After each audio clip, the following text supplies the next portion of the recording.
Hello and welcome to episode 38 of the Nerds at Large Gaming Podcast. I'm one of your hosts, Darby Hallman. Hi, I'm Jeff, man. I almost forgot. Jeff, how are you doing today? I'm doing pretty good. How about you? Doing good. Falcons played tonight. Yeah. How do you feel? Nervous. I think you should be. The Rams are a pretty good football team. Anyone listening to this already knows the outcome. Yeah. Or doesn't care. Yeah. So, I mean, if you're friends with Jeff on Facebook or whatever, go console or congratulate him, depending on... Or can you tie in the postseason? I don't think that's the thing you can do. No. How does that? Does the overtime just keep going? Yeah, I think they actually let overtime just keep on going. Oh, wait, aren't the overtime rules different? Maybe, are they closer to college and playoff? I don't think so. I don't think they go I don't think they do the split field thing like college. I don't think they ever do that. I think it's at least more simple. There might be some different rules, but I don't think it's all the way that way at least. I would like for it to. I think that's one of the things the NFL needs to change. Yeah. Well, we know it's not exactly the same because of the Super Bowl. You're right. Yeah, you're right. Yeah. You're right. Yeah. Well, Jeff, it's okay. Let's get into games. Let's not talk about that game anymore. Jeff, what have you been playing this week? Unfortunately, I haven't had time, or I haven't played as much as I would like to, but I did finish the Zelda DLC, and I played Batman Arkham VR. Messed around with a little other stuff. And how are those things? They were both really good, for Yeah. different reasons. For Zelda DLC, I liked it overall. Definitely see people's complaints about not being as story-oriented as we would have liked, or Nintendo potentially hinted at, or portrayed in their trailers. Yeah, I like the shrines and all that kind of stuff. A lot of them felt more like in-game shrines and stuff than a lot of the other ones in the game. Since you could do any of them at any time, pretty much. Yeah. Okay, there we go. Yeah, so I mean, after you did the Great Plateau thing, after that, was it mostly just shrines and stuff like that, or did they keep doing those weird type of because that whole thing, you had a one-hit kill weapon, right? That was only in the Great Plateau. So they didn't do any more of that kind of thing? No. Its job was done. So it's, yeah. You go back to it, it's still there where you got it, but it's not all glowy, and you try to click, and I was like, nope, its job is done. That's sad. Yeah. Give me the option to have some fun with it. Yeah, let me go one-shot Ganon. Yeah, exactly. Come on, Nintendo. So I mean... But did that didn't feel underwhelming to you at all? That was just, it was still fun. Yeah, I think part of it was because I did hear those things early on, so my expectations were a little in check. This cutscenes, I did like the cutscenes they did have. There weren't as many of them, but you get to know the champions a little better and their personalities, which is cool. And it had I think a nice final cutscene. Okay. So were you seeing them in present day, or was it back in time that you were seeing them? Back in time. Okay. Yeah. Okay. So, interesting.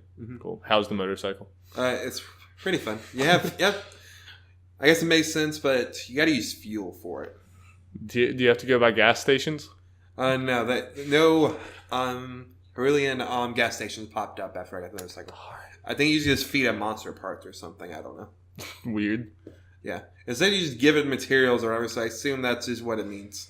Maybe that's going to be our new fuel after we move on from fossil fuels and stuff. We'll just feed monster parts into our cars, and everything will be fine. Well, I'm glad that you liked it because, really, I would say people didn't. I haven't really heard what people thought since that first few days. I haven't really heard many thoughts on it since then. But you felt like it was worth the money? Yeah. How much was it? $20. That's for everything, including the trial of the sword. Trial of the sword. Yeah. I mean, even then, it was I guess I don't know how much time, but a lot of people said 8 hours, and that sounds about right. So, you did all the shrines. I did do them all. Were they hard? Again, yeah, I think some of them were definitely harder. They felt more like post or in-game shrines than all at once because you can do those in any order. So yeah. So it was cool, and it had some nice little challenges that mixed it up some. So that aspect, I was happy. Cool. How about Arkham VR? That was really cool. You got to be Batman, Jeff. Was that a life dream? I got to live my dream of dancing as Batman in a mirror. I mean, let's be honest. That's what every kid wanted to do, when they were growing up. So, I mean, did you think this was as good as people hyped it up to be around the time? I think so, just partly because I think we get partly remember. I think we've discussed this off camera before about what people are doing. It's like, especially for PlayStation VR, it's early. Not everything is as robust as a gaming experience as we would like. So as far as that goes, it's really cool. It's like cool being Batman. You get to use Batarang and the grappling hook and all that kind of stuff. It just feels good, man. It feels good being Batman, being a detective. Yeah, so it's more of like it's not as action. It's not all that actiony, right? It's I would put this under like more of an experience in a game, right? Okay. Than one of those kind of things. Yeah, but the act of I imagine the act of putting on the bat suit was cool. Yes, at least. Of course. Yeah. Yeah, everything felt good. I felt there wasn't much going on. Again, there were like just set pieces you go to, so that was going. But the graphics really good. Like the characters, like you see like in front of you, I thought looked really good. And I thought the story overall was pretty neat. Cool. Yeah, and as the name implies, it is set in the Arkham universe after Arkham City. Okay. I would presume. That's the most recent one, right? No, Arkham Knight's the most recent. Knight. That's right. Sorry. Yeah. Or it could be after. I don't know. I guess I didn't play Knight, so I don't know. This seems like it's an alternate timeline type thing. Okay. Cool. Yeah. Pretty dope. All right. Well. I'd like to make it more of a full thing with it. Do you think they might now, like after that? Or do you think that was more of just kind of like, we already have the tech for this, just do this little thing because Sony needs something to launch with? I can see potentially because, again, when you hear people talk about PlayStation VR, that's one of the top ones people discuss. Yeah. And I can imagine, at least compared to other VR, it's sold well. I mean, that's the one I probably heard about the most from gaming outlets. Granted, that's mostly I only hear about VR from gaming outlets because you're the only person I know that has ever had a VR. Like, obviously, we live in like, South Carolina, Columbia, South Carolina. We're not going to know too many people that probably have them here anyway. But generally, I heard people talk most about Batman, so I would have to imagine it probably was the most.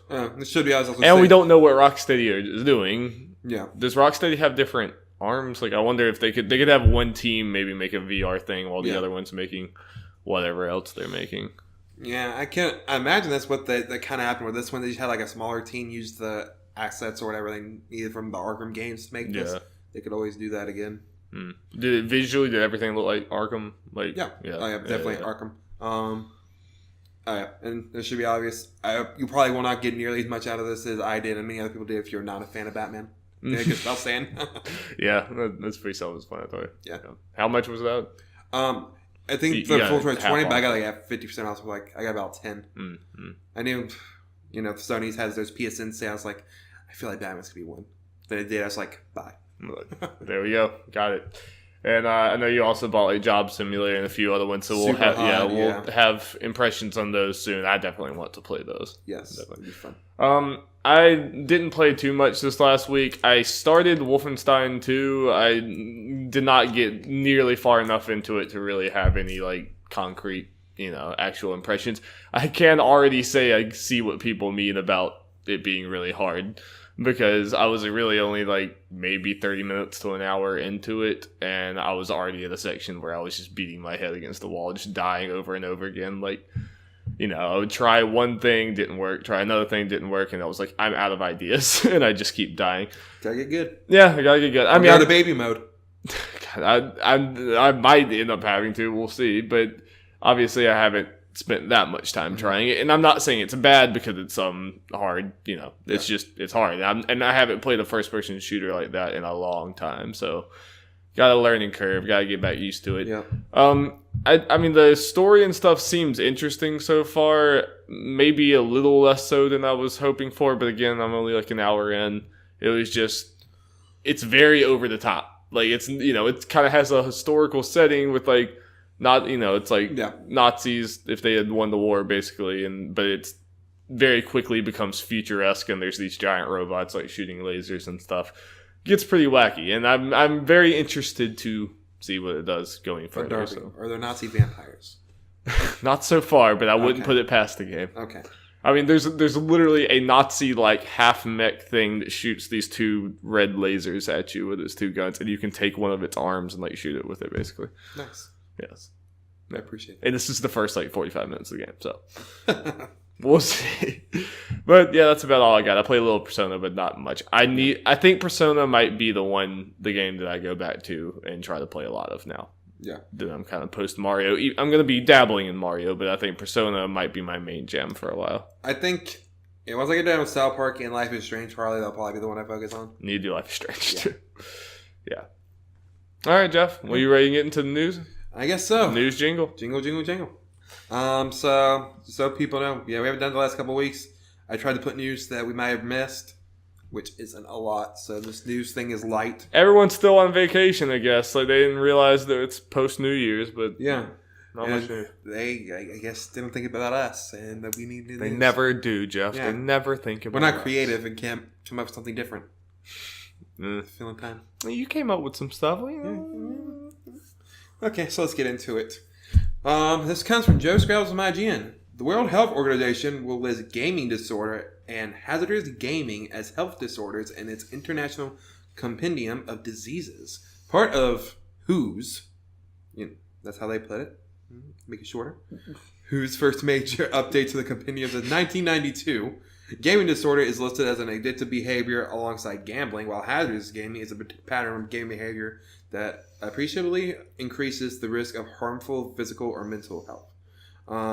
The results of both disorders, as described, have received mass media attention in the past, and this categorization appears to be an attempt to allow for easier diagnosis and treatment. Gaming disorder could well be seen as linked to controversy around loot boxes and what constitutes gambling in gaming. Hazardous gaming is reminiscent of cases where individuals have died after extreme gaming sessions. Both disorders are currently part of a draft of the compendium update, meaning their specifics could change before publication. The Diagnostics and Statistical Manual of Mental Disorders, a separate compendium of strictly psychological disorders, does not currently list a gaming disorder, calling it only a condition for further study. Yeah, so I feel like this is always kind of a thorny thing. Obviously, like for us that are like really into games and stuff, when we see this, at least my and a lot of other people knee-jerk reaction is going back to like back in the day with people saying GTA is terrible or whatever, and we should ban GTA because it's making violent. our kids violent. Yeah, and that type of stuff where people who know nothing about video games. Imagine if that was true and Grand Theft Auto still sold what it sold. There'd be people stealing cars. Exactly. I mean, it was people. I mean, like that was especially back then. That was a time when people who knew nothing about video games were making wanting to make legislation and make things about video games, and it was so stupid. It was really stupid from people who are like in this. So my knee-jerk reaction is for this to be something like that, and we're seeing, frankly, a lot of backwards things with like net neutrality being repealed and this type of stuff. People who don't really understand the internet making rules for the internet. So that's what I immediately think, and so that's why like this kind of scares me. At the same time, this probably, to an extent, things like this exist. You can be addicted to anything. You can be addicted to alcohol. You can be addicted to gaming and stuff like that, and you can do so to a dangerous extent, and it's not something that we should, sweep under the rug and stuff. I just wouldn't want something like a classification like this to be used to for a jumping off point of, banning things in video games. I hear you. I think there might be more out there saying what exactly constitutes all this, how far this has to be. If it's the extreme cases. Okay, yeah, fine. That probably needs to be something. But yeah, if it's just anyone who plays video games for certain. But, and people blurring the lines of what actually constitutes it. And again, it'll be people who don't understand this actual hockey. Yeah. I guess with doing very little research, but I guess this overall and all this stuff, my knee-jerk reaction is, I guess it depends what exactly does whose interpretation of all this mean. Yeah. I mean, it's one of those that's not necessarily a bad thing. I mean, if it's just used to help people who really need help, but if it's used to just police things that don't need to be policed, then yeah. And I think me and you have both, I think generally when we talked about the loot box stuff or whatever, I generally think it's not, I mean, when it's predatory and bad, it's predatory and bad, but just the thought of like loot boxes in general need to be taken out because they have some psychological damage. At some point, I do think you have like ownership over yourself to like deal with these type of things. So. Mm-hmm. So I think we're firmly like in the I don't know about this, like don't know about how. Need more information. This will continue, but it's something we need to be looking at because if we don't, then just things could get passed and things could get established that hurt all of us without us noticing. Mm-hmm. Yeah. Let's move on, Darby. Do you think you have gaming disorder, Jeff? I have something. This is a safe place. You can talk. I don't think I play enough games for that, Darby. Yeah, maybe if I had more time, I would have gaming disorder. Maybe. This comes from Jordan Serrani from IGN. Sean Eskayg. That look right? Escayg. I'm going with Eskayg. The creative director on Uncharted: The Lost Legacy is leaving Naughty Dog after 7 years with the studio. SK wrote on Twitter, 7 years ago, I joined the talented team at Naughty Dog on a project still in its infancy, The Last of Us. Well, the rest is history. Left Behind, Uncharted 4 were fleeting, and the Uncharted The Lost Legacy pushed my creative growth even further. I will miss all my dogs, end quote. I appreciate that. SK is potentially moving on to join the team at Crystal Dynamics to work on its upcoming Avengers game, as he recently posted the Avengers logo on Instagram, writing... to new adventures in the caption. However, XK hasn't confirmed if this is the case. Yeah. So I mean, cool. I mean, cool to see. Like, I mean, I think this is cool for the Avengers game if it's true that he's going there. That they're getting someone with this much, clout in the industry and stuff. Obviously, it's sad for Naughty Dog. It seems like big people are leaving Naughty Dog all the time, but they never really see a hit from it. Yeah. I think they just constantly replace them with more great people, so it never ends up mattering about them. Yeah. But I mean, overall, I think this is it's only good things for Avengers. Yeah. The only thing that I think about with something like this, does this mean that Avengers is pretty far away? That they're still bringing in someone like this, or do you think he's just coming in kind of halfway through or mid or late in the cycle to help, or I think it'd be either or. I mean. He's a creative director at Naughty Dog. That doesn't necessarily mean he's going to be that kind of similar position at Right. Yeah, he could be something else. Yeah. Or coming in and kind of do some finishing touches or some final ideas. I don't know. I guess that was just my first thought was I wonder if this means the Avengers is decent. Here's the thing about Avengers, kind of unfortunately. When did we hear about this originally? Was it even a year ago? Well, wasn't it last E3 the tiny teaser? Yeah, something like that. Yeah, we were definitely doing the podcast then, so less than a year. Yeah, so that was last E3. Yeah, so definitely less than a year ago they did that teaser thing, and by the way I remember the announcement was framed, it was okay, this was kind of just happening. So this thing may not be in development. The teaser was so small that it was pretty clear. The Avengers game may not be in development for a year. I mean, only a year. So when a game that big, you guys figure it'd take a little while. So yeah, I would assume. I mean, 2019, if not late, if 2019 not early, at the earliest. Yeah, if not early 2020 or something like that.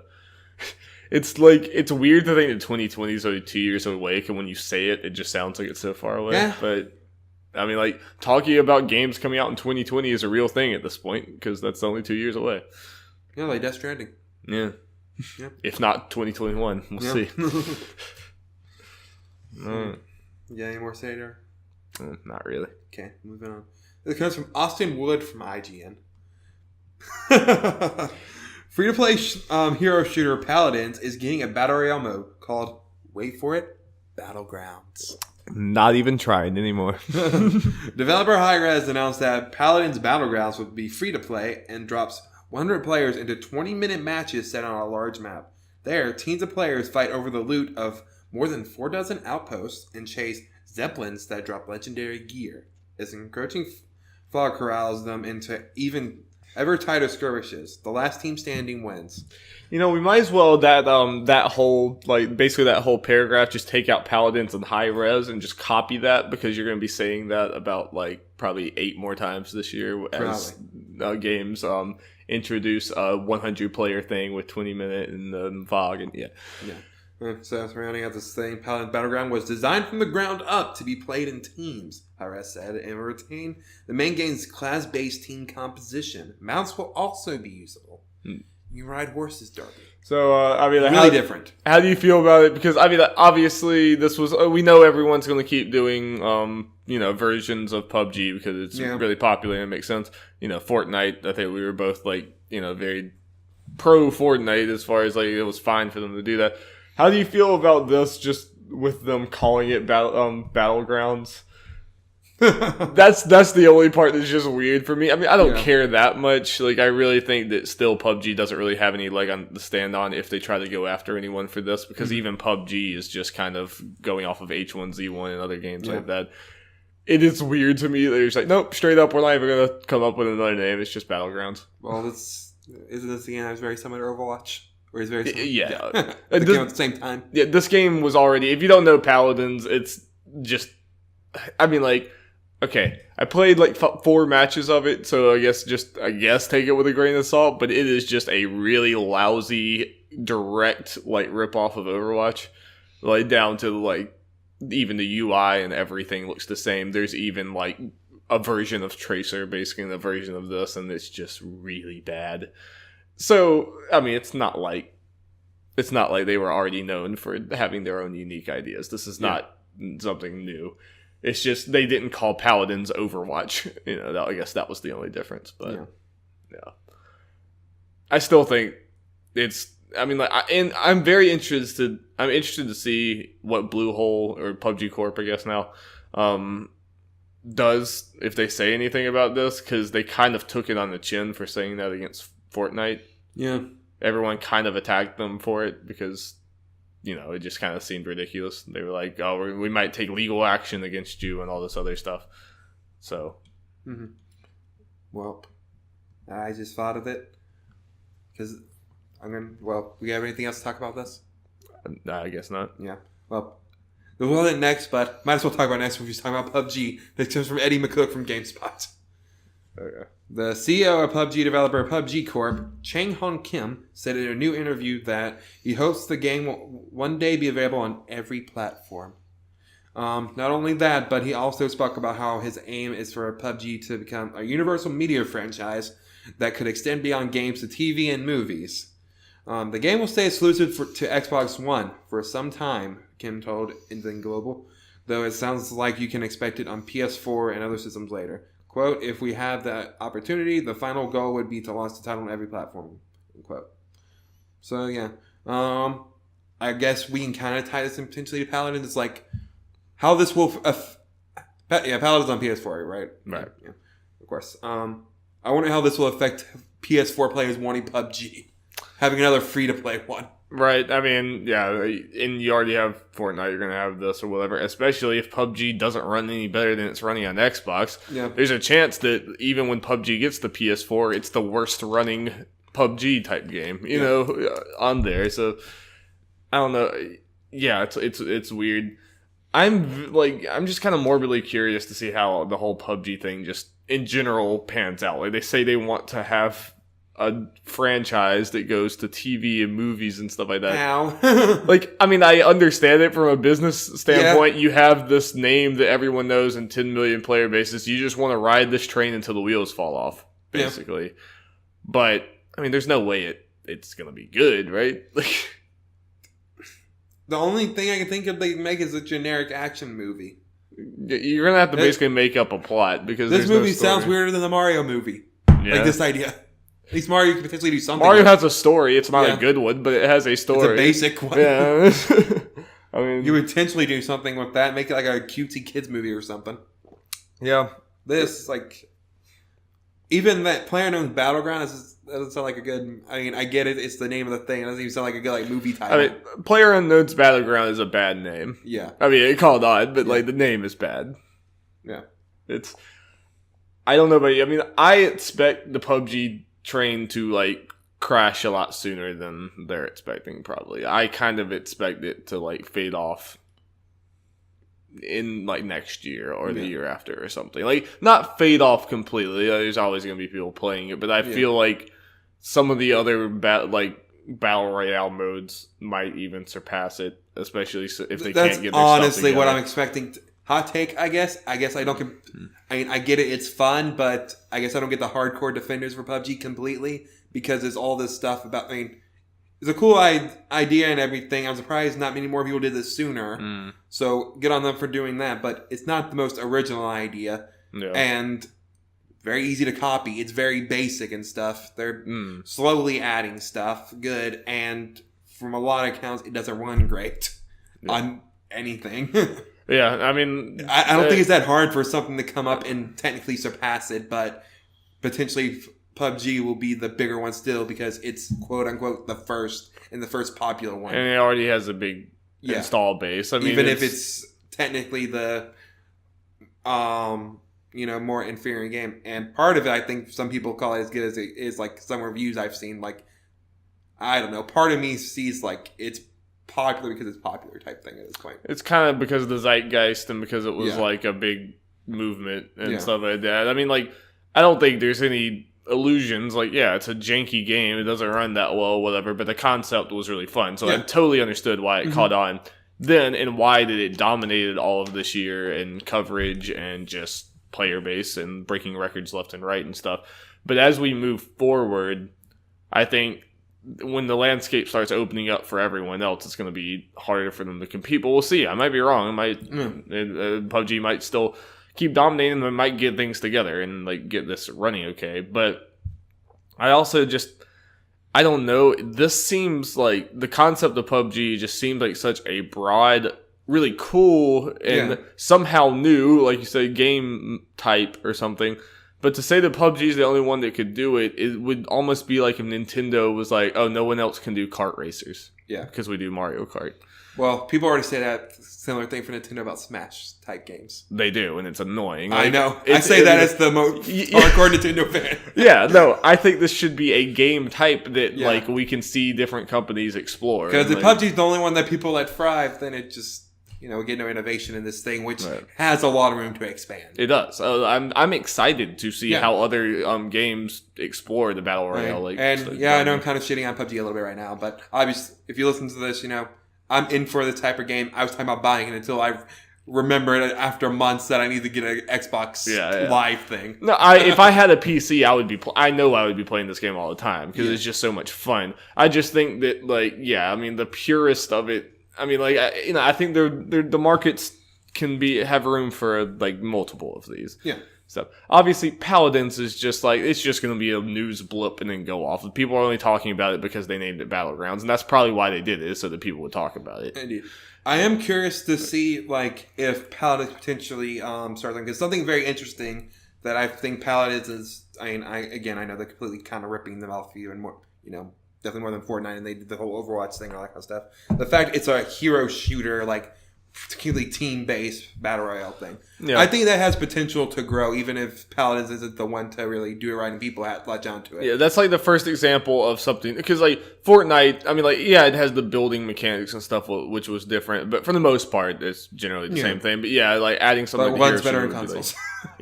Adding the hero shooter thing would be adding something else into it. And I know I never played it or even heard about it, but the GTA one I know did some different things with cars and stuff. Yeah, I think it was mainly vehicle based, which I think we can have a couple of them that are kind of more closer to PUBG and the general thing, just kind of basic. Yeah. For lack of a better word, and then a bunch of hopefully have some ones that taking a bunch of different directions, again, hero shooter, and then adding little stuff like the whole building thing and doing vehicles and stuff. There are a lot of things that can be done with this. Yeah. And again, I'm hoping PUBG Core, unless it's a complete 100% ripoff in every way, shape, and form, don't go after anyone who...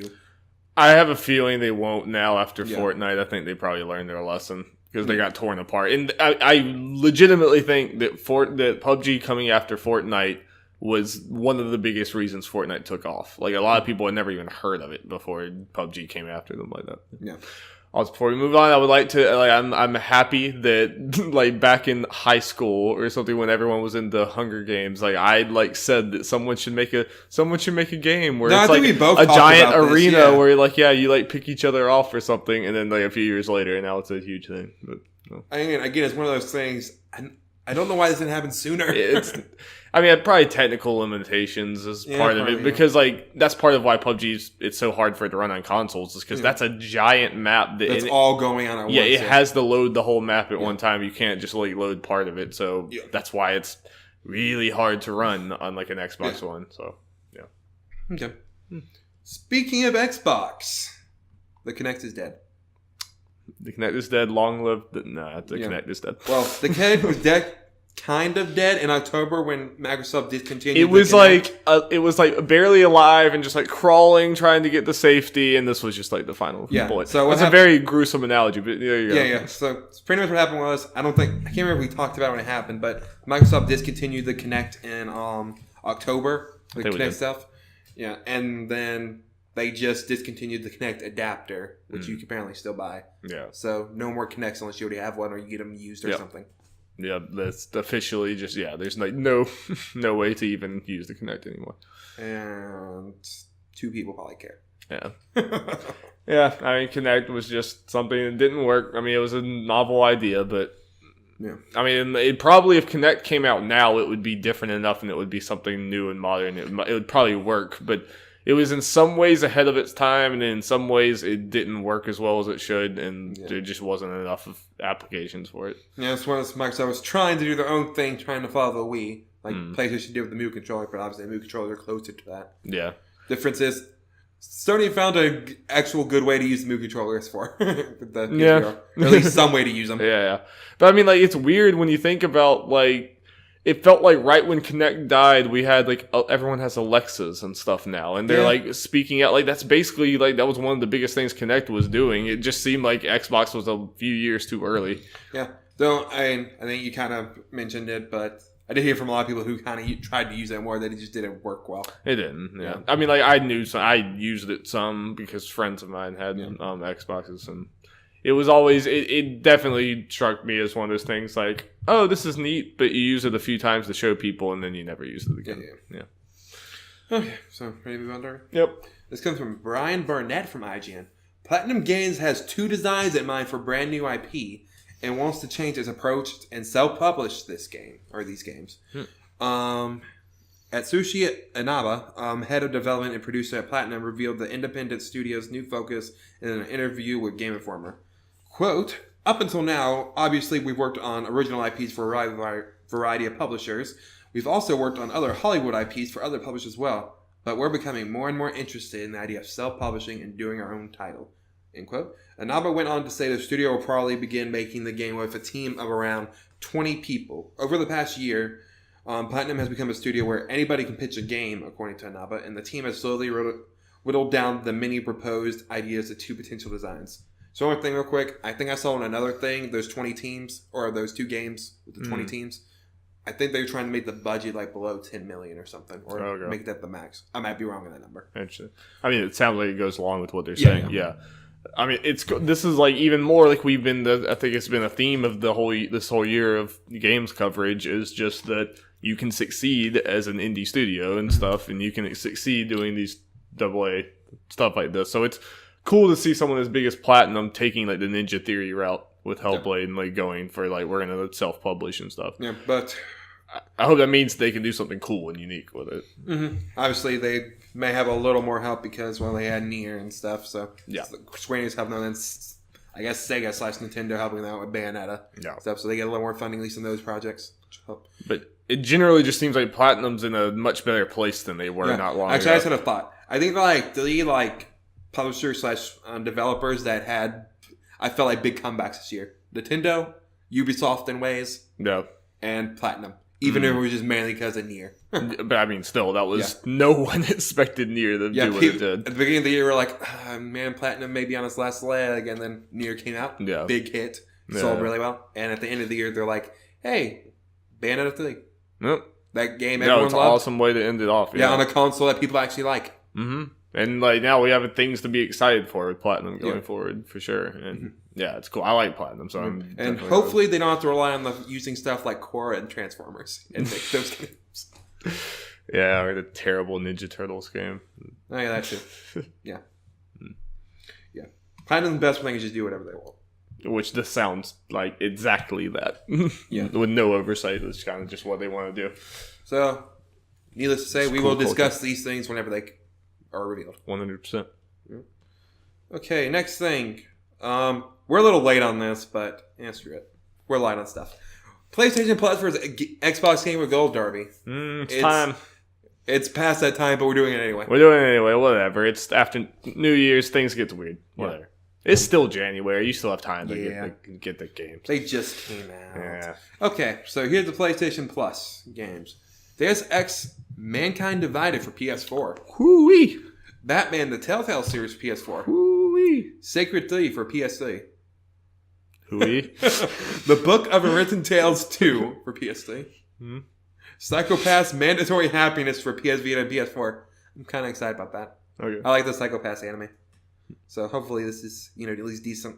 Uncanny Valley for PS Vita and PS4. You know nothing about that game? And Starblood Arena for PlayStation VR. Yay. It means something now for you. I'm hoping this is start of a thing or every month or at least every couple months they have a new VR title in there. Have they never had VR titles in The Until Dawn one right before this. I think it was the first one. Yeah, I can definitely see so that. That was there for a little bit. It took it off and they added this one. So hopefully they kind of rotate that. Damn good plus month. Yep. There's been several good ones recently, but it's kind of 4 games I'm at least somewhat interested. Deus Ex is not it was by all accounts was a really good game that no one played, and it's sad, but not even that old, and especially Batman Telltale series. I'm excited that I'll get to play that. I probably wasn't going to play that because I didn't want to spend money on it, but for free for sure. I was thinking potentially getting on the Switch, but no. Obviously, free is going to make you yeah change things. Sure. Maybe Season 2 gets on the Switch if I like this one enough. Yeah, I guess but don't things carry over? Oh, yeah. Okay, never mind. Yeah, I was about to say that. The PlayStation might have hooked you in for this series. They did it. Okay, now games with gold. The Incredible Adventures of Van Helsing 2, or 3 for Xbox One. Fun fact, not even middle school Darby, elementary school Darby, which is probably not good that I was watching it. Elementary school Darby used to love the Van Helsing movie. I have a feeling it's horrible. If you went back to it, it's probably absolutely terrible. Because I know there was CGI vampires and stuff. Of course. But I liked it. Probably just because I liked seeing a dude with a cool hat shooting vampires. Just fun fact. Yeah, I also played a PS2 Van Helsing game. I imagine that was also terrible. This might be the sequel to that game, Darby. I'm going to go see what the review score for that was. You continue. Okay. Zombie, how you pronounce it? I guess Zombie for Xbox One. It was Zombie U, and then it was that one. Why don't they put the E there? Okay, whatever. For Xbox One. Tomb Raider Underworld for the Xbox One and Xbox 360, and Army of Two, Xbox One, Xbox 360. Wasn't Army of Two a big deal for 2 minutes? Yes. Okay. I know people liked it back in the 360. Cult thing? 64% on Metacritic. Van Helsing. Oh wait, that's Van Helsing for the Game Boy Advance. That's not what we're talking about here. Never mind. I'm still on the case. So PlayStation Plus best month, right? Oh wait, no, it's 64%. Okay. But 8.5 user score. That's what truly matters, Derby. You The critics just didn't understand Van Helsing. You're right. The Van Helsing fans out there, that's who I care about. Yeah. That's what I want to know. Based on 19 ratings. 19 whole ratings. Derby. 19 whole ratings, man. I should go be one of them. I should just say this is the best. One of the best game ever, says as my boy. So Darby, which one of these two? So we always pick a winner. Van Helsing. Okay. Xbox One wins for Darby. No, I think it's absolutely PlayStation Plus. I mean, Deus Ex and Batman, that already seals it. You said you're interested in Psychopaths. Mm-hmm. There's a VR game. It's cool. That we can actually play. What is Tomb Raider Underworld? Let's find out real quick. Fill time, Darby. Okay, well then, now Jeff's being the one being asleep. Because I know that's not Curse of Osiris, or not. No, that's Destiny. That's not the Gauntlet style top down Tomb Raider thing, is it? I don't think it is. And it was it's a third person shooter. Looks like an old game. Is he has a 360 game. Cool. I was not even aware it existed. Maybe he's decent. Interesting. I mean, I like Tomb Raider games. Let's see Metacritic score. How is it compared to Van Helsing, Jeff? That's what Higher. really matters. No, Jeff. No. Wrong. User score. What's the user score? Okay. I'm going to 360 version. It's 76. Boom. No, for the Metascore. Oh, 6.7 for user score. Boom. Van Helsing crushes it, Jeff. Van Helsing, best game of 2017. That could be a meme. I hope. Man, I want to go play Van Helsing now, you know? You know what I'm saying? Get an Xbox and get the... Plus. Yeah. Just for Van Helsing. Just for Van Helsing. Yeah. Worth it. Don't bring out your 360 or whatever that's probably on. Just get the Xbox. PS2. Oh, you're right. I think it's at my grandpa's house. That's where I played it. Okay. My grandpa bought a lot of games that was probably too mature for me to be playing. But oh, well. Thanks, Grandpa. Papa. All right, Jeff. We spent too much time on Van Helsing. PlayStation, you won. Good job. Okay, moving on. Sales time, Darby. Sales time. Yep. Not a crazy amount. Do. Put you that. Okay. Okay, we got some Switch/Nintendo sales together, Darby. Yes. Okay. Nintendo has announced that the Switch is now the fastest selling home console in the US ever, shifting 4.8 million units in 10 months. Freaking crazy. Yeah, and the previous record holder was the Wii at 4 million. Yeah. So it beat it by about 1 million. That's freaking mind-blowing. I knew that the Switch was selling a lot, but to be the fastest selling, that's in the US, fastest selling home console, kind of crazy, right? Yep.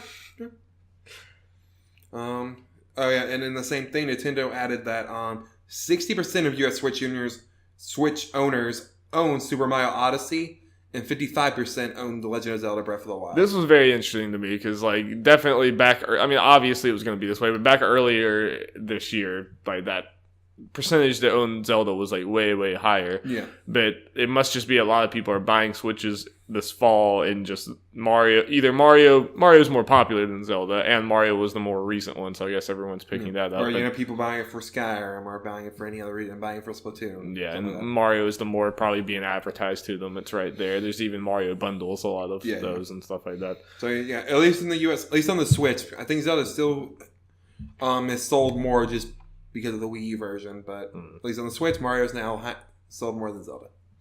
And these are still crazy numbers. Yeah, yes. This is crazy attach rate that only Nintendo can do. And if I remember right, last we saw, Mario Kart is not that far behind Zelda. That's not surprising to me. That's not surprising to me. Most surprising part of this is obviously there's not as many games for the Switch as there are for PS4 and other things like that, even probably in that first year. I mean, just total games, so there's going to be more attach rate, but still that attach rate is pretty insane. Mm-hmm. I expect all play those games to be pretty high throughout the life cycle. Probably, yeah. I mean, those are still Mario, Zelda, and Mario Kart are the go-to. I just bought a Switch. What games do I get? Yeah, you're getting those. Mm-hmm. Yeah, getting those. Yeah. And also, according to Famitsu, the Switch has already surpassed the Wii U's lifetime sales in Japan. Japan beating the world to it. Yep. It's going to be the world soon. It was 13 million overall, right? Yeah. It's going to be that soon. And as far as I know, we haven't heard anything about December sales. Right. So. And it was already beyond 10 million, so. Yeah. Getting close. Yep. And one final thing, Nintendo President Tatsumi Kimishima says that Nintendo is aiming to sell 20 million units during the 2018-2019 fiscal year. 14 million is the target for this fiscal year. Jeez. Which, the 14 million they're going to hit. That's for April. Is April the end of the fiscal year, or is it? April's the start. Yeah, April 1st is the start of the fiscal year. They'll have 14 by then. Yeah, for sure. But then they want to do another 20 million the next one. That seems a little crazy, but who freaking knows? Apparently that's also Sony's goal for the next fiscal year. Also kind of lost in this just because of how surprising it was for Nintendo. Sony also had a freaking crazy year, and they sold more PS4s this year than they did any other year. Yeah. Yep. Both of those are insane. Whenever we have our Switch retrospective, whatever we're gonna call it, in March or whatever, we're gonna have a lot to talk about, I'm sure, with this. Yeah. fastest song. That's insane. Yep. Okay, I just thought this was interesting, mainly a particular one game. Sony posted the top 10 selling games for each console, PlayStation 4, Vita, and PlayStation VR. They sold in PSN. Yeah, so these are just digital downloads on PSN. Yeah, we're only doing PS4 because, because Vita, who cares? And VR doesn't look any different. People are going to come kill you in your sleep, Jeff. Yep. Okay, number 1, Call of Duty World War II. Who is surprised? No one. Number 2, Destiny 2. No one again. Number 3, Friday the 13th, the game. What? Should I get down the rest of the list and then we'll talk about that? Yeah, I'll give context, I guess. But Number 4, Horizon Zero Dawn. Number 5, Grand Theft Auto 5, of course. Makes sense. Number 6, NBA 2K18. Number 7, Rocket League. Good job. Number 8, Minecraft PlayStation 4 Edition. 9, Madden NFL 18. And number 10, Tom Clancy's Ghost Recon Wildlands. So, 9 out of 10 of those make sense. Yes. Friday the 13th, this is not. Yeah, this is a game that just, like, I don't know, I guess it's just easy for us to, like, think this is weird because, like, almost all of the news and coverage of Friday the 13th was this game is a mess. Like, it was just, like, so bug-ridden and janky, and, like, you could barely, like, half the time you couldn't get a match on and stuff. It was just, there were lots of problems with this game. But the people who enjoyed it seemed to enjoy it. But I thought it was more of a niche thing. But like, this is crazy. It sold that much. How much of this had to do with Greg Miller? Most of it,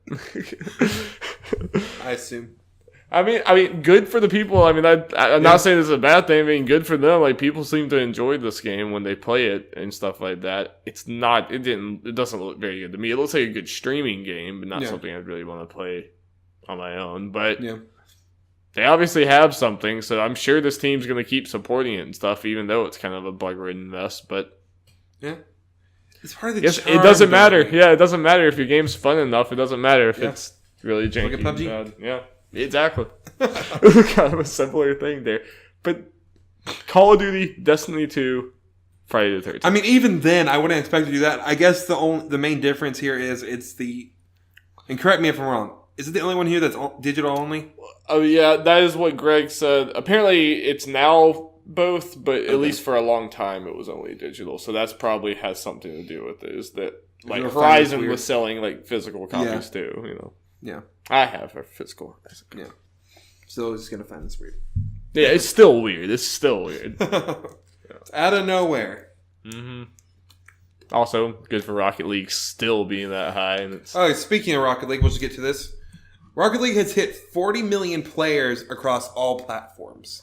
Hot damn. 40 million. That's insane. It also doesn't mean just, pure sales or anything, because, and once again, the budget for this game was so small. It's just like, this is just one of the... They probably don't have to make another game ever again. One of the biggest success stories in gaming, and it's so cool. Yeah. Awesome. Again, as like we talked about before, they have no reason to make another game anytime soon. Like, to make a sequel for this. They're supporting it. People are still buying it. It just came on the Switch. And it's still selling. It's well in there, from my understanding. I mean, people even like Will just got into it and's been playing it like crazy. I mean, people are finding it still every day. It's awesome. Good for them. In the esports stuff, it's in casual stuff, it's everywhere. Well deserved. It's a really well-made game. Very, very well-made game. Okay, and final news story. Another very well-made game. Yes. Cuphead has sold over 2 million after about 3 months on sale. It's so happy. Xbox and PC. Honestly, back in earlier this year, I expected this game to bomb. Like, I expected this game to not. Yeah. It's awesome. Yeah, and again, I know this took a long time, but the budget probably was probably not that big. Yeah, I mean, the length definitely probably added to it, but still probably not. And considering how small the team was, as far as my understanding, just so much heart in that game. It was just so well made, and I might be wrong on this, but I think I remember seeing at some point it was pretty split between Xbox and PC. Interesting. Yeah, cool.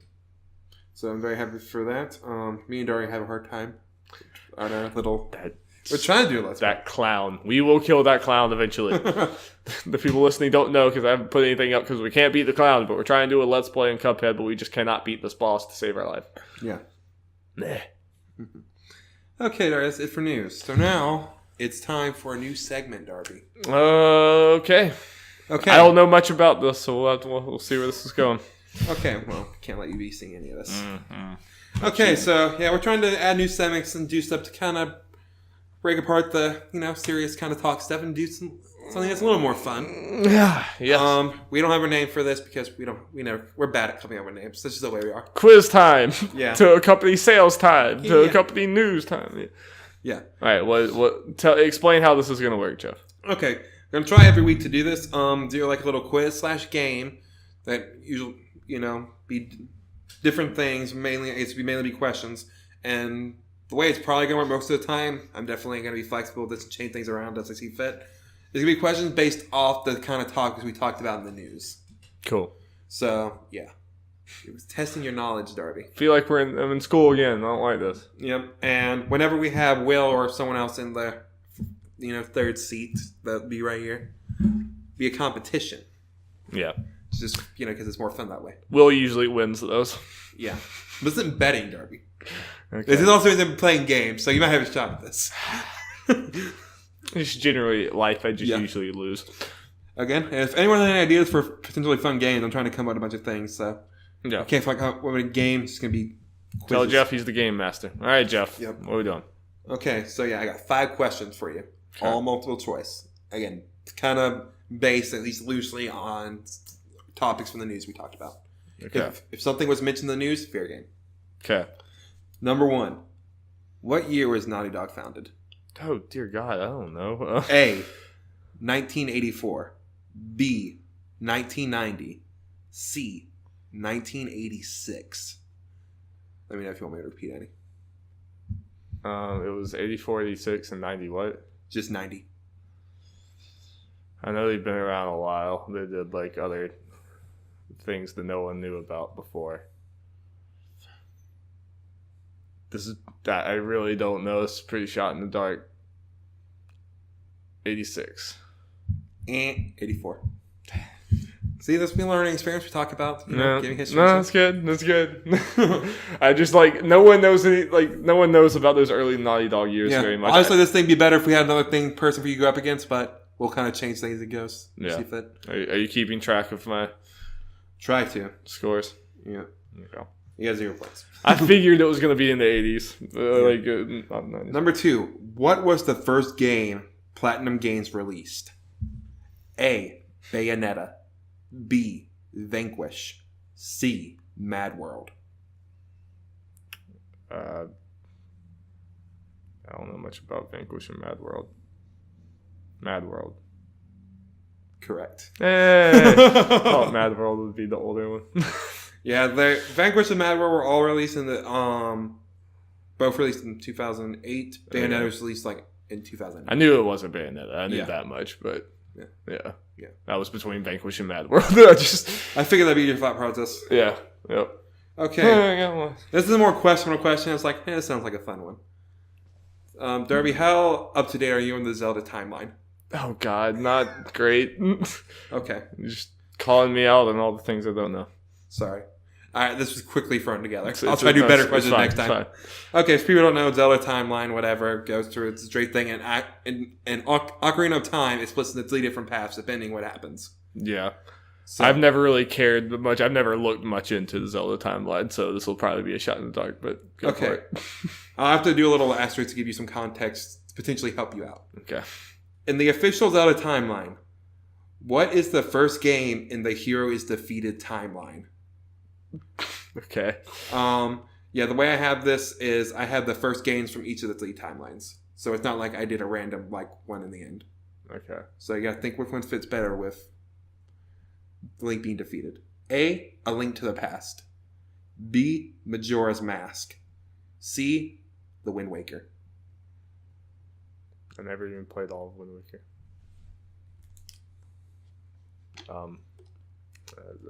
I really don't know, Jeff.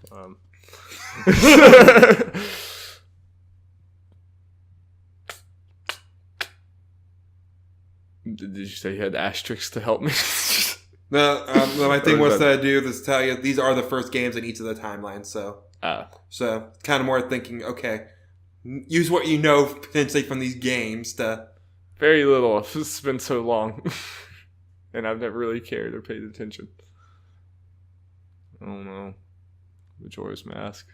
Link to the Past. Yeah. Majora's Mask is in the Link wins, but it's a kid thing. Because you play as the kid Link, Darby. Makes sense. Yeah. I know literally nothing about the Zelda timeline because I've never cared or looked into it. So, sorry guys, I'm a fraud, I guess. All right, that was one for 3 or whatever. Yeah. Okay, these are kind of might be a little guessing ones, or you might have to think about this. This one could be interesting. Okay, out of these Nintendo consoles that I'm going to name, which one sold the best? Okay. A. Nintendo Entertainment System. B. Super Nintendo Entertainment System. And C. Nintendo 3DS.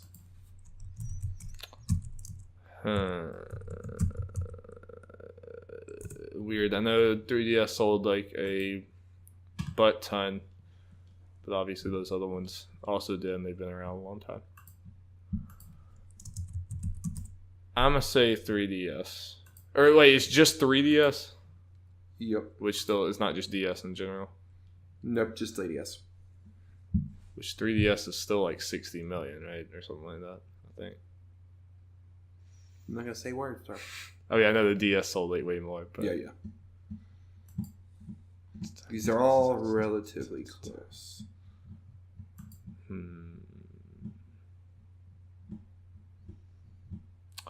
And don't want to stall too long. I'll go 3DS, but I kind of have a feeling I'm wrong. Correct. Hey! Here are the numbers. Yeah, these three, I just went to the top selling video game consoles. You know, the list. These three were right next to each other. It's like, I'm just going to go with these. 3DS sold 69 million. The NES sold 62 million.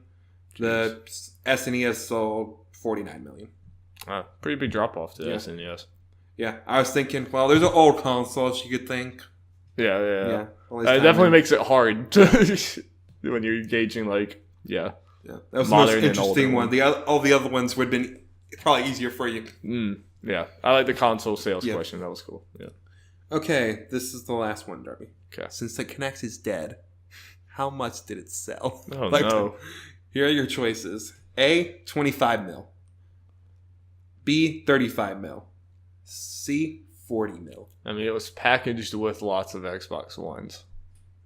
Right? You're right. Yeah. So that definitely helps. Read them again for me, please. A, 25 million. B, 35 million. C, 40 million.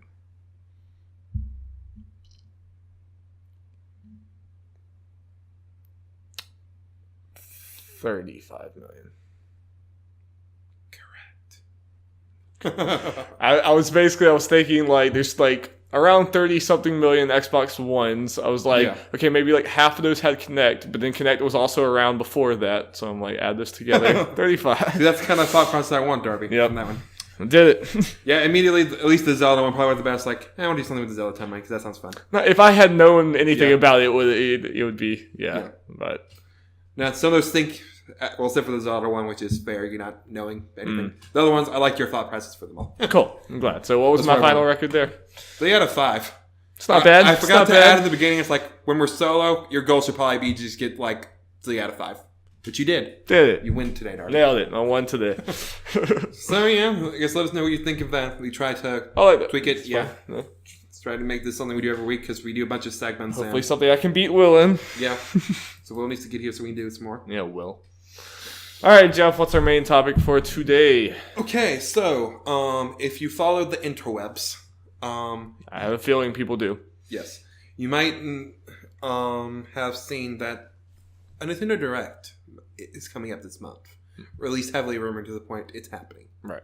The rumors heavily implied that it's going to be, at least from where we are now, 5 days from when we're recording this. January 11th. Right. So it won't be too long after you all hear this.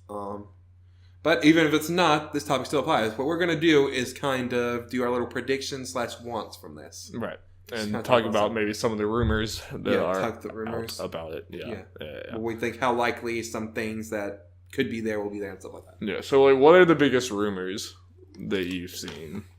Well, Or do you want to talk about our predictions? Or do you talk we can do it about anywhere. It's free form from here. Yeah.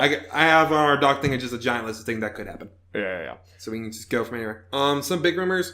There was actually last night. I think it's pretty much about debunked at this point, but I think it's worth discussing the whole UI thing. What happened was the video someone posted. If it's a fake, it's really well done. Very good fake. Yeah, a bunch of stuff that added themes to it, had entertainment stuff. So we had Netflix and Crunchyroll and all that kind of stuff on there. Yeah.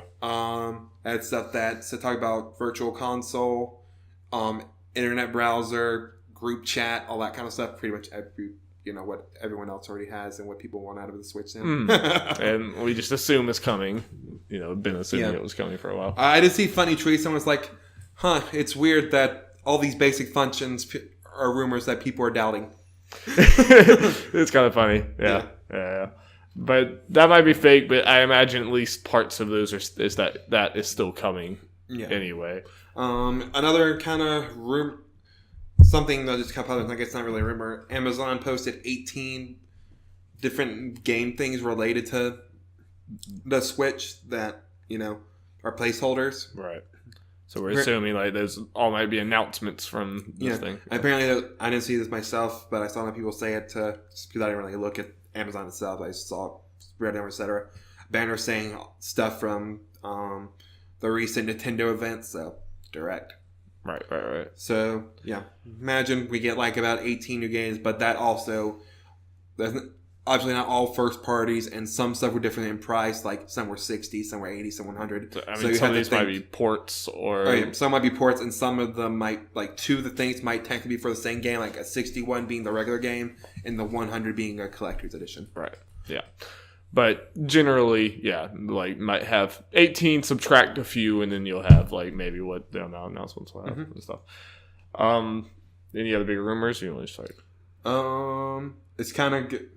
We can kind of talk, and I'll just have something that's kind of rumors. I guess like my wish list. I guess if I'm just like naming off things that I think might happen, Virtual Console I think is definitely near the top of that. I think it's about time. They've had a year since the Switch has been released to figure out what they're going to do with that.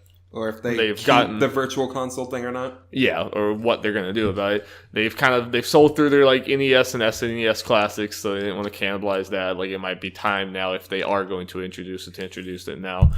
So to see like what they do with that and just how it's different from what it's been before, if it exists. Obviously Smash. If there is going to be a Smash port, if there's going to be a new Smash, there's going to be a Smash on the Switch. I see no way that Nintendo does not have a Smash on the Switch. At this point, I'm starting to think it's going to be a new Smash, which I don't want it to be because like I want to keep all those characters. That's a weird thing to say, Darby, but I can't disagree.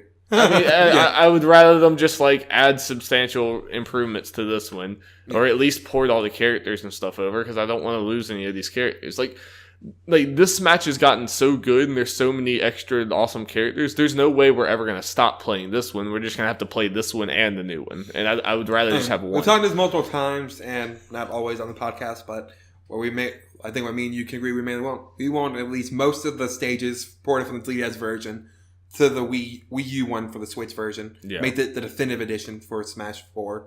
Right. Add more characters like the Inklings and stuff like that.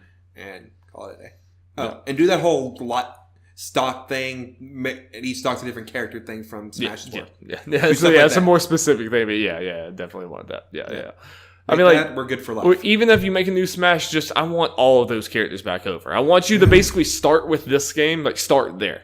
Don't start from scratch. Like start with the game you already had to build on. That's the unfortunate thing. Characters will get cut, and it's because they're close to 60. Yeah. Or they're not going to be many characters. But, okay, so just generally seeing Smash, something about that, in general, and this is just kind of like my personal thing or whatever, I want to see Project Octopath Traveler. I want to see... I feel like we will because I feel like it's going to be an early 2018 game. Yeah. Just because we got that demo and everything, and I guess not too much we know that right now, but it could always get released later. But so I expect we'll see it get a release date.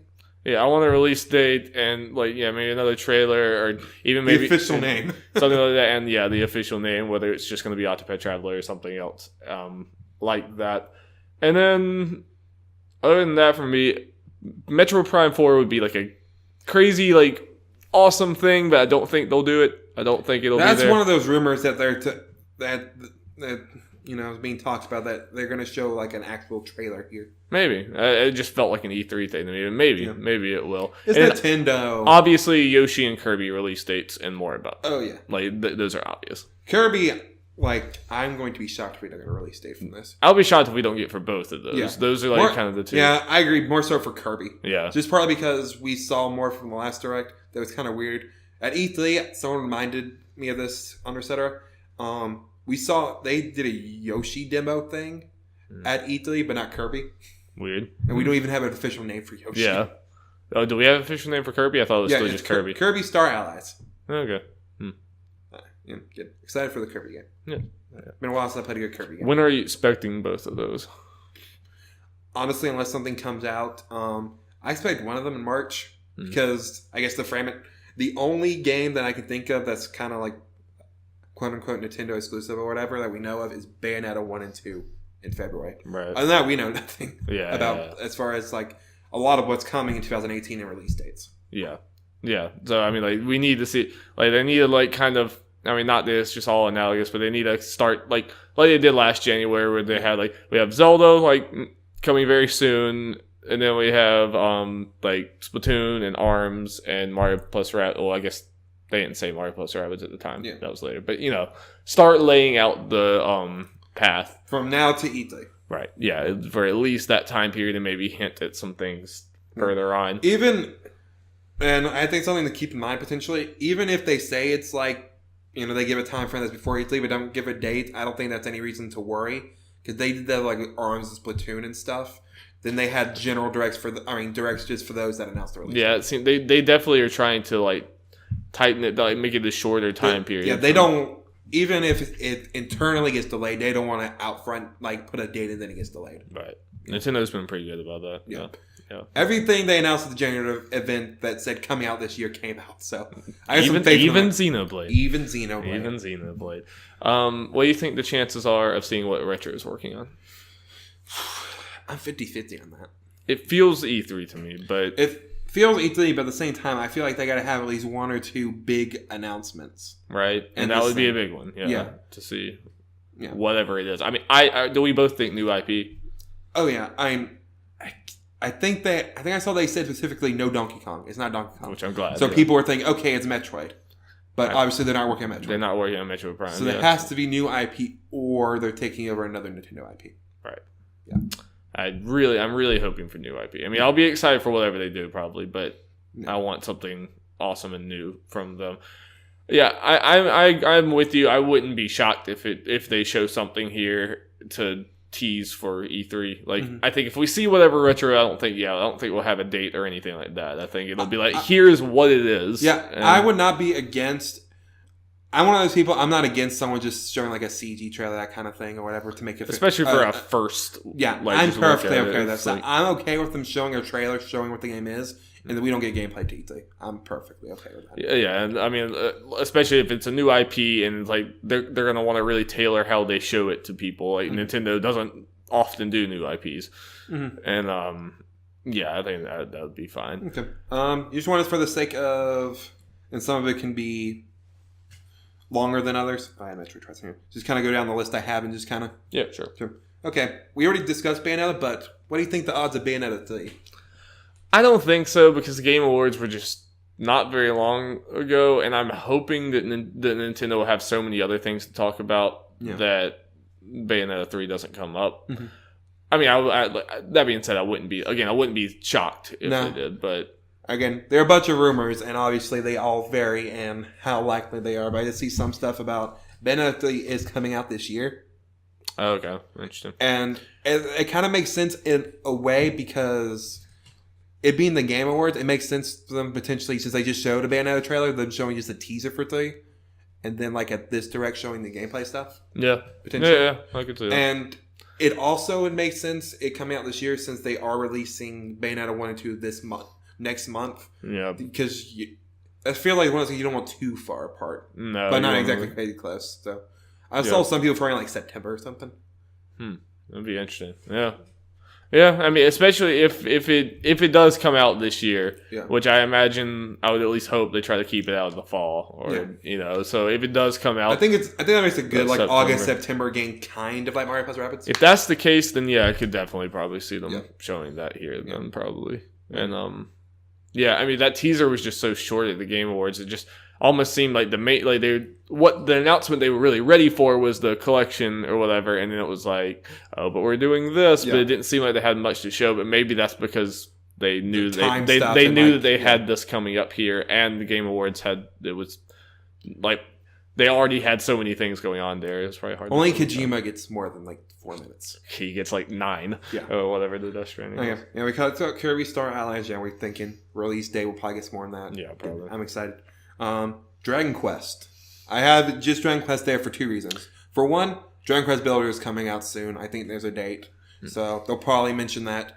And also, a rumor is, and something that I think happened in general, they talk about Dragon Quest 11. The Switch version has not really been talked about. Mm-hmm. They talk about that just in general, and then potentially coming to the West. Yeah, it reminded the people, like, when Switch was first revealed as, like, NX, it was revealed, like, with Dragon Quest. It was, like, the Dragon Quest people were part of that. So it's, like, it's coming to Switch. Yeah. Do we have a release date for America for the PS4 and everything else? No, potentially, depending how the Switch version is doing and just the localization. Again, this could just show my ignorance and all this stuff. We could potentially, unlike Japan, get the Switch and PS4 version at the same time. Okay.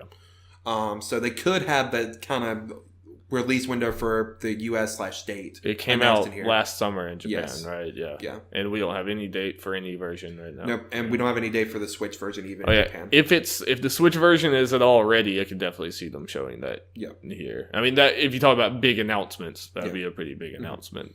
Especially for Japan. Like, are these directs pretty big in Japan too? I mean, yeah. And here's the thing. Unfortunately, there is some stuff that's different for Japan and US. Like Japan is typically a little longer if they get some stuff to themselves. We could not get Dragon Quest for Switch, but they could. Unfortunately, which would make me worry about when we're getting it.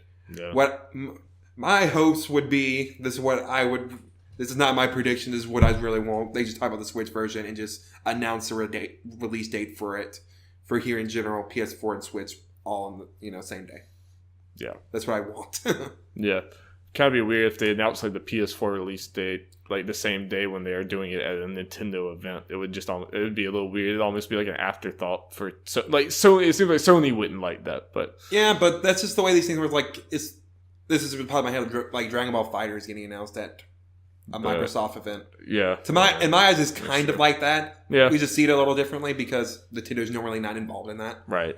Yeah. It's like any other general third-party announcement conference. Yeah, that's fine. In my opinion. And the first, correct me if I'm wrong, but that NX thing, wasn't that the first we saw of Dragon Quest 11?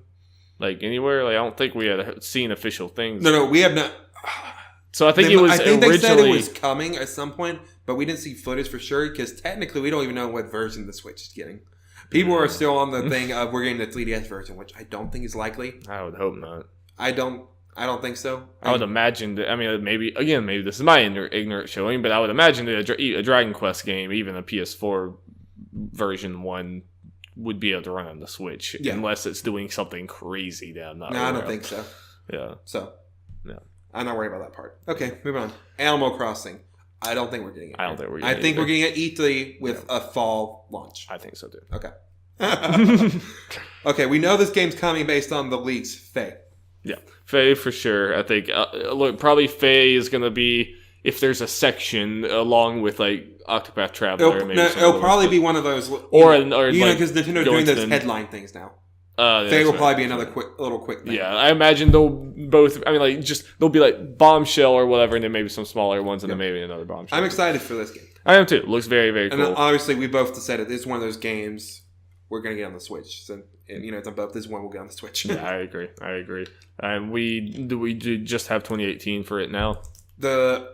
I can't remember if they officially announced today, but that thing said like March for it or something around that, or February or something. Yeah. So I assume we'll get a date for here if it's not already. Probably, yeah. And if not, it'll just be like, get ready for this very soon. Yeah. Fire Emblem. I feel like it's getting shown here. Fire Emblem Switch. Yes. Yeah. What is it? What do you think it's going to be? Like, what is Fire Emblem Switch? Do you think it's a normal Fire Emblem game just on Switch, or do you think there's something different about it? I feel like they might try to do something a little different with it to help it stand apart because it's kind of a return to console things. I feel like, even though I think it's so well, this is more of a hope. I hope they don't do the whole 2 version BS. Yeah. Especially... I mean, it was kind of cool. Yeah. I don't know. Like, is it bad to say I'm starting to lose, like, faith in how they handle Fire Emblem? Because I feel like just the last few years they've just been oversaturating Fire Emblem, and the games are good, but they're just churning them out so much, and I'm just worried this is going to be another kind of... Yeah. I'm just worried this is going to be an underwhelming announcement for someone. I love Fire Emblem, but I'm a little concerned about that. Yeah. Well, we'll just have to see. Yeah. Pause. How you doing? We're talking about things. I shall be in Okay. We'll let you know when we're done. Yeah. We don't have too much longer. Yeah, we have 2 bullet points. We got to talk about my. Oh, we got a little more than that. It's on the next. Goes on the next page. Never mind. There's another page. Oh wow! There's another page with like 10 things. Almost done. We're still almost done. Last topic. Okay. Yeah, sorry. Again, we don't have to go through all these things in detail. No, it's like, Yeah, okay. Yeah, back and, Fire Emblem, I agree with you. I understand your worries, especially as they're going more into the, they didn't go as far into it with Fire Emblem Echoes, probably because it was a remake, the whole waifu thing. Oh, yeah. That's always a concern to me. me. Oh, yeah. So. And I feel like it can get worse if it's not held in check. I mean, I just hate that I'm starting to get to the point, like, it used to be everyone else, like, why is there always Fire Emblem, like, with the Smash characters, and just every time there was a Fire Emblem announcement, like, people were just complaining because there's too much Fire Emblem. I'm like, no, Fire Emblem's great, why are you complaining? I hate that as much as I love Fire Emblem, I'm starting to agree with those people. It's like, there's kind of an oversaturation of Fire Emblem. I can't keep up with it. Like, I love these games so much, but, like, I didn't even finish both sides of Fates. I didn't play at all that remake thing. Yeah. Whereas, like, I would probably like it. It's just, there's just too much Fire Emblem. Yeah, I think a lot of people did the whole thing, okay, especially since when Echoes was announced, this game was announced. Like, we knew it was coming. So I think they probably have a good many people that skipped Echoes to, like, okay, take a break from this and then go, the full console. You would think Fire Emblem. Yeah. I'm hoping it's not just your normal turn-based Fire Emblem thing. I mean, like, I want a turn-based Fire Emblem, but I hope it does something else. Like, something that utilizes the power of the Switch, like, whether you're, like, moving around or, something new for it. So you want Valkyria Chronicles Fire Emblem? Kind of, yeah. Oh, I forgot kind it's coming out this year. I mean, like, a spin on it. Like, obviously not, like, 1-for-1.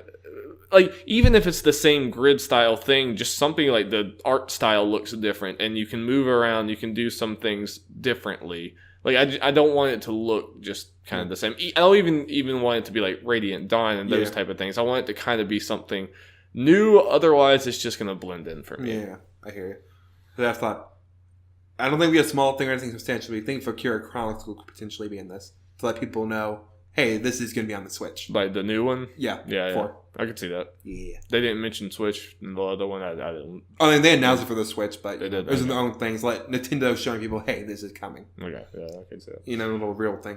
Fire Emblem, just last thing. I mean, I'm not convinced it's going to be here, but I could definitely see it. It was just saying where I'm I kind of feel like it's one of those because Fire Emblem is a kind of, especially with Heroes or whatever, is moving up the IP chain. Yeah. I could see Fire Emblem having its own direct, though, at some point. Oh, no. I mean, like, probably that, too. Like, even if they announce it here. I honestly see it, unless something's announced, because right now, the first half of the year before E3 is still kind of light. Fire Emblem could be that quote-unquote big game between now and E3. Yeah. Potentially.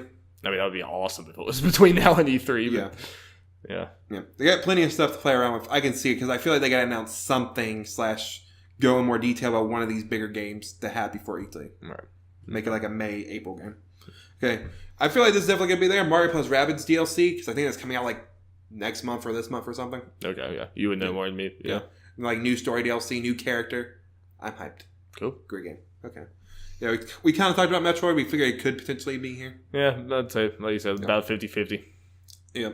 Yoshi kind of same thing. 100%. I feel like we'll get new trailer, get the name, And get the date. Yep, or at least general, like maybe a month or something. Yeah, I think so. And you think that's before E3, one of these games? Here's my thing, though, and this might be me just overthinking it. For some reason, I feel like having Kirby and Yoshi being two of the games between now and E3 is, I don't know, seems weird. You know what I'm saying? Because they kind of do the same kind of thing. Yeah, I mean, cutesy 2D platformer. You almost seems like you want to spread those out, but like they might not be like that. Might just be it because like they only have so many things to juggle. Like that might just be a product of circumstance. It's like, well, these are the games that are ready, and Nintendo only has so many studios and so many first party things that they might not want to do that either. But what are you going to do? Just not have something come out for like 3 months? Mainly getting on. I wouldn't be surprised if I'm. Like about hundreds of Kirby's coming between now and E3. I can see potentially Yoshi getting pushed back, kind of if they have stuff to fill in the gaps. Yeah. If they don't have anything, I could see that too. Yeah. I mean, if you had to make me guess, I would say it's going to be Kirby and Yoshi close to each other. Yeah. But I feel like it's going to hurt one of them, but it's the way things go. Pokemon. I don't expect anything. No, not either. Yeah. Who knows when we hear about that? Even if we really do it this year. E3, if anything, not this. I don't think. We talked about Octopath Traveler. We expect it. I do. And date. Hopefully, if it's the first half of the year, we'll probably get something. Yeah. Might even get a little direct for closer to it. Yeah, or at least in some. Yeah.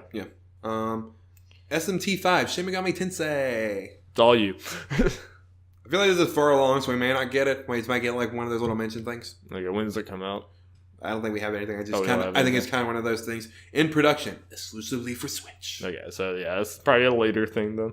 Yeah, kind of the similar thing with No More Heroes, but we got a little more. I could potentially see that. I don't expect. I think that game's still a ways out, but maybe. Yeah. And I don't know if it would quite fit here. I'm just hoping again. I'm hoping Nintendo has too many things to say that stuff like No More Heroes doesn't get a spot just because they have so much going on.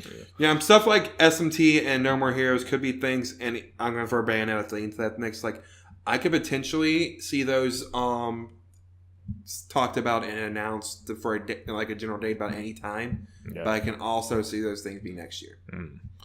I would expect No More Heroes is next year, but yeah. All these things I'm talking about, like earliest, like late this year potentially, if that. Yeah, most of these, probably next year.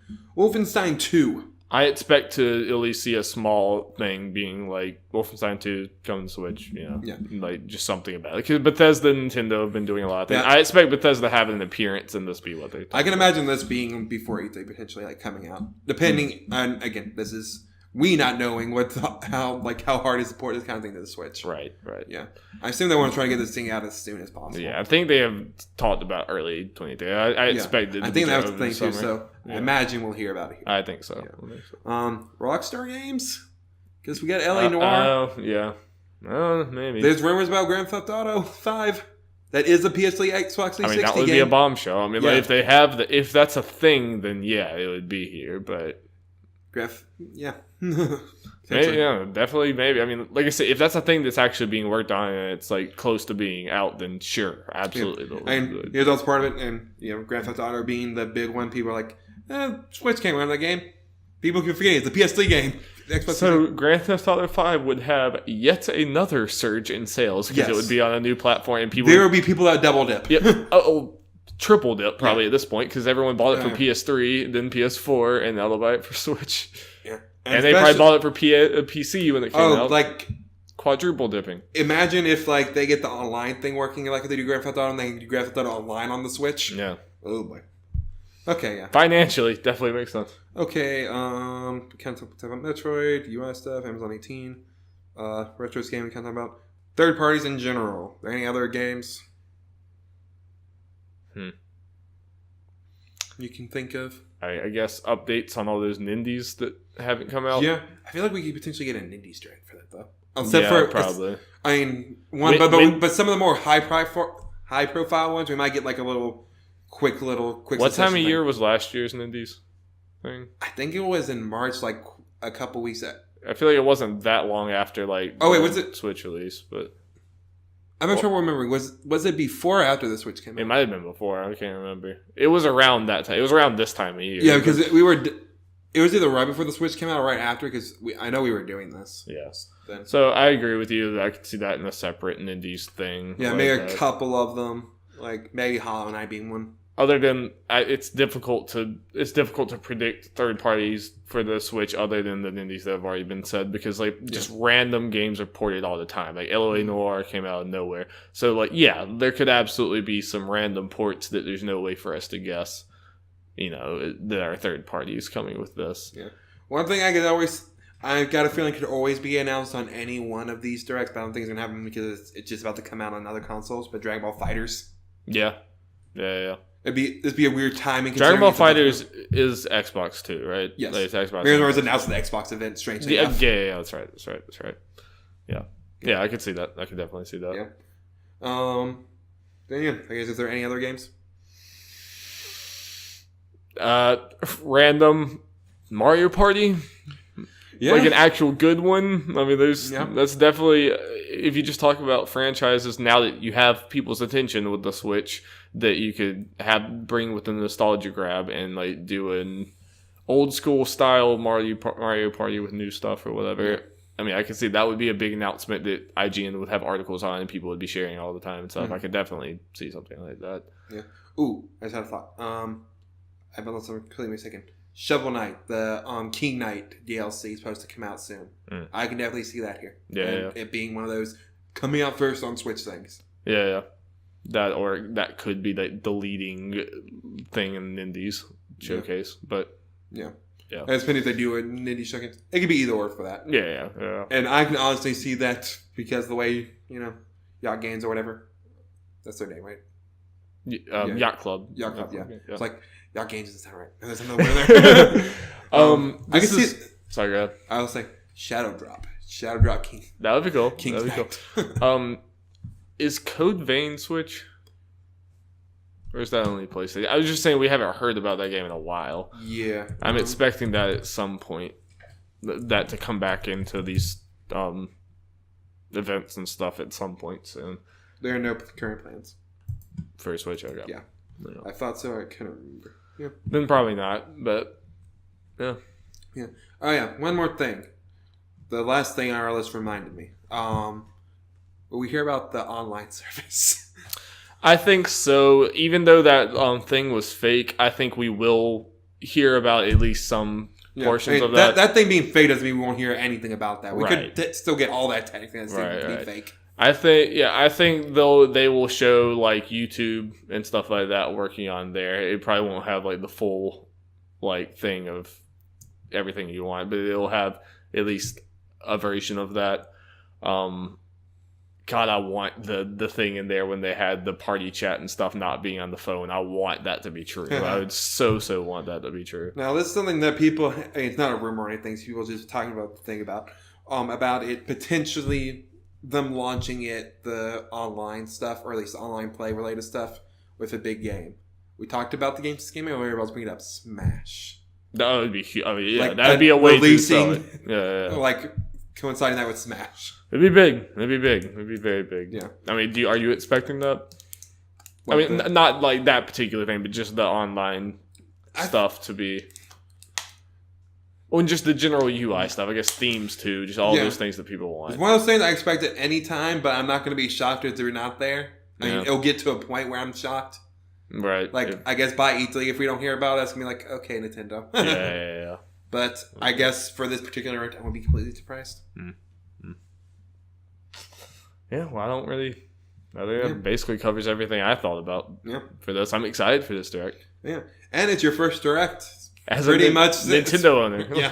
Well, other than 3DS, but we don't count that. Yeah, I forget I have it. I don't know where it is right now. It's somewhere in the drawer, probably. All right. Well, I think that's it for us, Jeff. Indeed. Well, thank you guys so much for watching / listening to this podcast. Definitely, we've kind of been putting out a lot of stuff recently. We have a Star Wars Last Jedi spoiler cast out. We have a Doki Doki Literature Club spoiler cast out. We have a very interesting Sonic Forces demo video. It's only 5 minutes long. Go check that out. It's weird. Yeah. And we're going to have a whole slew of Let's Plays coming out soon. So we recorded a bunch of those. Definitely subscribe to our YouTube channel because we're starting to finally come through with putting things